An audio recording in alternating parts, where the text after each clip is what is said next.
بداية، نود لو تقدمون أنفسكم لقراء جريدة أصداء المغرب العربي. بسم الله الرحمن الرحيم. شكرا جريدة أصداء المغرب العربي على هذه الاستضافة. الاسم ديالي عادل فتحي، قاضي سابق بالمحكمة الابتدائية بتازا. سبق لي اشتغلت بالابتدائية ديال ابتدائية المحكمة الابتدائية توجده والمحكمة الابتدائية بطنجة. الآن أنا محط قرار عزل صادر على المجلس الأعلى للقضاء نتيجة محاكمة تأديبية، وسبق لي وجهت تظلم لصاحب الجلالة ولا زلت أنتظر الرد، وأنني في آخر المطاف غادي نطرق الباب ديال العدالة المغربية والطعن في القرار. وشكرا. طيب، أستاذ عادل، بخصوص الضجة الإعلامية التي خلفتها قضية ابتزاز الملك محمد السادس، ما هو تعليقكم في هذا الموضوع؟ بخصوص الضجة الإعلامية التي تتعلق بابتزاز صاحب الجلالة الملك محمد السادس من طرف الصحفيين فرنسيين، في الحقيقة يصعب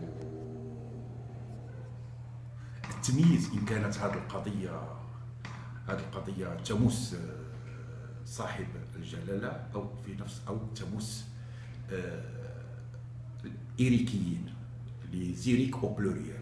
لماذا؟ لأننا كنلاحظوا أن المتهم الرئيسي يدعى إيريك، يدعى كما قلت إيريك لوران، والمتهمة الثانية غراسيا كاترين تنوب عنها المحامية إيريك. لاحظوا نفس الاسم، والمحامي المملكة المغربية يدعى أيضا إيريك. هذه مجرد صدفة، بمعنى أن الآن القضية داخل المحاكم الفرنسية وبالضبط المحكمات الفرنسية بباريس. الضجة الإعلامية هو أن هذه المسألة عادية، على اعتبار أننا الآن كنعيشوا العولمة، صعيب باش يتم ضبط الإعلام بواحد الشكل دقيق، وأن الأيام القادمة هي التي ستوضح الأمور. طيب، من خلال قرار قاضي التحقيق بمنع الصحفيين إريك لورون وشركته غارسيا كاترين من التواصل، ما هو الغرض من ذلكم بحكم من زاويتكم كقاضي سابق؟ بالنسبة لإحالة القضية على قضاء التحقيق الذي يتكون من 3 قضاة فرنسيين، أولا هذه الإحالة بالنسبة للمغرب تفسر على حساب القانون المغربي أن القضية غير جاهزة، وبالتالي لا زالت تحتاج إلى البحث والتحري قصد لكي تصبح القضية جاهزة وبالتالي الحسم فيها. وفي هذا الإطار بالنسبة لي كقاضي، هنا غادي نزكي الطرح ديال القضية غادي نزكي الطرح ديال وزيرة العدل الفرنسية سابقا رشيدة داتي، التي اعتبرت هذه القضية قضية تشكل فضيحة، وأن القضاء الفرنسي هو الذي سيحسم فيها. بالنسبة لي كقاضي لا يمكن لي أن أحسب، لأنه ليس بين يدينا الوثائق الكافية، وأن هذه الجريمة تظل جريمة معقدة للغاية، على اعتبار أن تناولتها الصحافة الوطنية، الصحافة الفرنسية، الصحافة الدولية، وبالتالي أصبحت غامضة. أن الذي يعرف الحقيقة هو القضاء الفرنسي الذي بين يديه الوثائق وأطراف القضية طبعا. وهنا غادي نأكد على واحد الفكرة أساسية، هو أن الإعلام أو الصحافة هي مهنة الحقيقة، ونفس الأمر بالنسبة للقضاء الذي يعتبر أيضا مهنة لإظهار الحقيقة. ولحسن الحظ أن في إطار الحوار الوطني لإصلاح المنظومة العدالة، هو أنه سبق كان من ضمن الندوات الجهوية اللي تم تنظيمها والتي كان عددها 11 ندوة جهوية، انه تم تنظيم دواء حول الاعلام والقضاء، وخلص الامر الى ان لهما دور تكاملي ودور يبرز في اظهار الحقيقه. طيب، سجلنا تناقض أن قاضي التحقيق منع الصحفيين من التواصل، ولكن في نفس الوقت سجلنا أن الصحفيين يصرحان للإعلام الفرنسي. هل هذا لا يفرغ القرار من مضمونه؟ صحيح أن القرار الصادر عن قضاء التحقيق هو إطلاق سراح المتهمين الصحفيين مقابل كفالة ومنعهما ووضعهما تحت المراقبة القضائية ومنعهما الاتصال والتواصل فيما بينهما. هنا توجد مسألة تقنية وقانونية. التقنية هو الحسم في القضية انطلاقا من تلقائية المتهمين، لأن القضية خلال ستأخذ أيام وشهور، وبالتالي إذا كنت كصحفي سجلت هذا التناقض، فالمحكمة أيضا ترغب في تسجيل التناقضات، وهذه هي الغاية وراء منعهما من اللقاء في بينهما، لأن التناقضات يمكن أن تظهر الحقيقة، خاصة أن غادي ندخلوا في إشكاليات قانونية كثيرة، من ضمنها تصريح اعتراف متهم على متهم، أشياء أخرى. ما يفرغ هذا القرار من محتواه هو الثورة الإعلامية والانقلاب الإعلامي الذي يشهده العالم، بمعنى أنه يصعب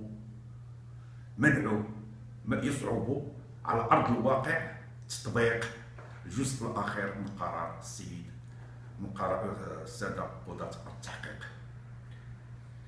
ألم يخطر ببال، يعني بحكمكم أنتم محتكون مع جهاز القضاء، ألم يخطر ببال المحكمة منعهم حتى من تصريح للإعلام، أم أن كانت وسيلة لجس النبض لكي تطفح إلى السطح معلومات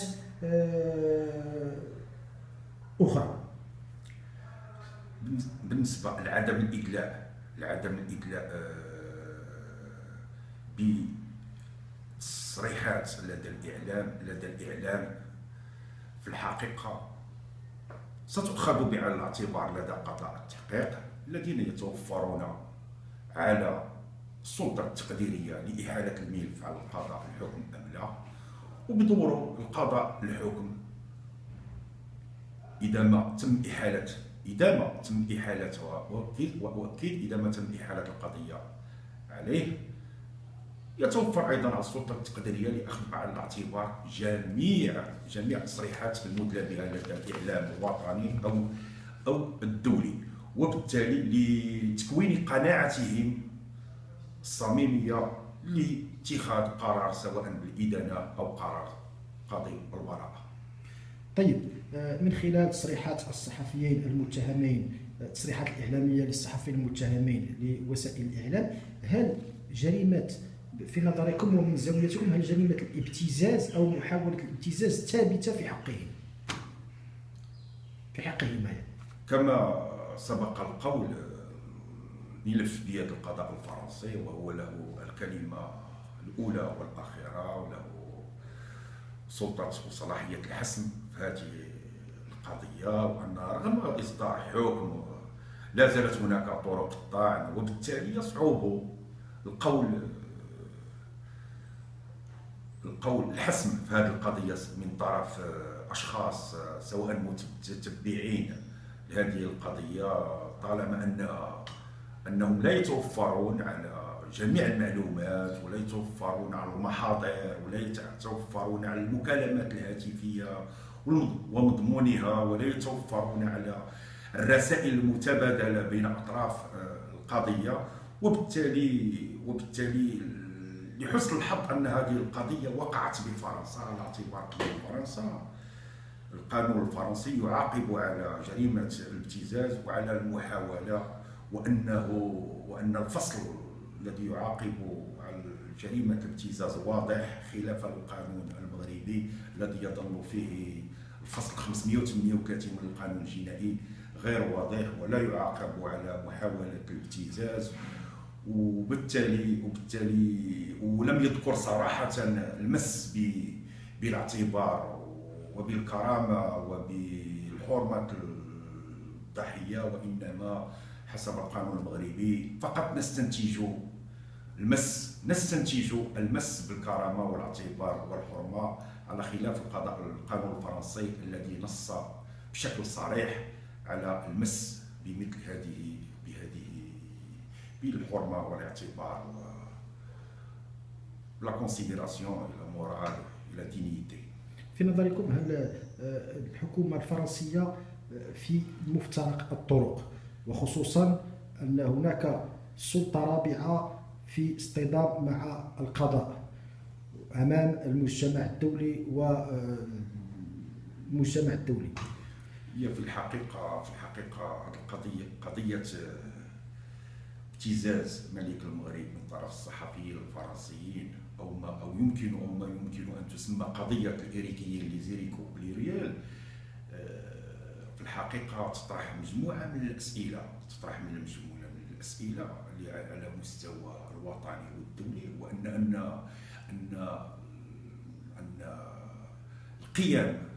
القيم بصفة عامة تهاوت إلى الحضيض، وكنشوفوا هنا انقلاب، كنلاحظوا انقلاب الأدوار، بمعنى أن في هذه القضية، في قضية ابتزاز المتابع ومحاولة المتابع بها الصحفيين إيريك لوران وكاترين غراسيا، يتبين أن الإعلاميين سواء على الصعيد الوطني أو الفرنسي أو الدولي أصبحوا يلعبون دور القضاء، يلعبون دور النيابة العامة، دور القضاء، ويدلون بأحكام سواء تخص الإدانة أو البراءة، وهذا الأمر غير مقبول. وبالنسبة للحكومة الفرنسية، في الحقيقة كنعتبر الحكومة الفرنسية أو الدولة الفرنسية في ورطة كبيرة. لماذا؟ لأن هناك سوابق بالنسبة للصحفيين إيريك لوران، غراسيا كراتيا، إضافة إلى الصحفي والكاتب نيكولاس بو، رغم أن السوابق تظل مجرد إشاعات أو ربما اتهامات لم تجد أذان صاغية، هو عندما يتعلق الأمر بجرائم الابتزاز الذي وجه إلى ليلى طرابلسي زوجة الرئيس السابق لجمهورية تونس، وأيضا الابتزاز الذي سبق أن كان ضحيته على حسب ذكره رئيس جمهورية إفريقيا الوسطى فرانسواز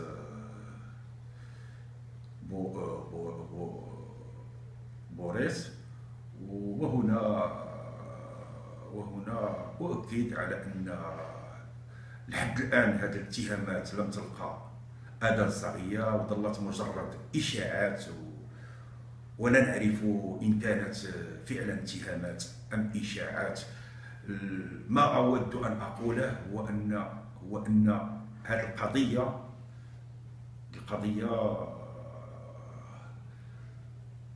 لا يمكن أن يبت فيها قضاة عاديين، وإنما قضاة لهم حنكة وتجربة وكفاءة قانونية وفكرية عالية، على اعتبار أن جرائم الابتزاز وجرائم المساومة كيفما كان نوعها، سواء صادرة عن أشخاص عاديين أو عن الصحفيين، هي جرائم تكون صادرة عن خبراء تكون صادرة عن أشخاص لهم كفاءات عالية في تخدير الضحايا، رغم أن الضحايا هنا يؤخذ بعين الاعتبار شخصيتهم وغير ذلك. وبالتالي أتمنى في المستقبل أن يكون لكم الوقت لتوضيح بعض النقاط حول خبرات، حول كيف أنه يمكن اعتبار مرتكب جرائم الابتزاز خبير وله دراية بفن الابتزاز. وهنا غادي نعتمدوا على نظريات الابتزاز وسنحاول التمييز بين الابتزاز العادي والابتزاز المركب. وفي نفس الوقت ستكون لنا فرصة للوقوف عند الخلل القانوني بخصوص الفصل 538 من القانون الجنائي التي تظل صيغته غير ملائمة للوقت الراهن، ويتعين العمل على محاولة تعديلها طالما أن التشريع المغربي على أن المشرع المغربي ينظر في مشروع القانون الجنائي المغربي. شكرا أستاذ عادل فتحي على هذه التوضيحات، وإلى فرصة قادمة.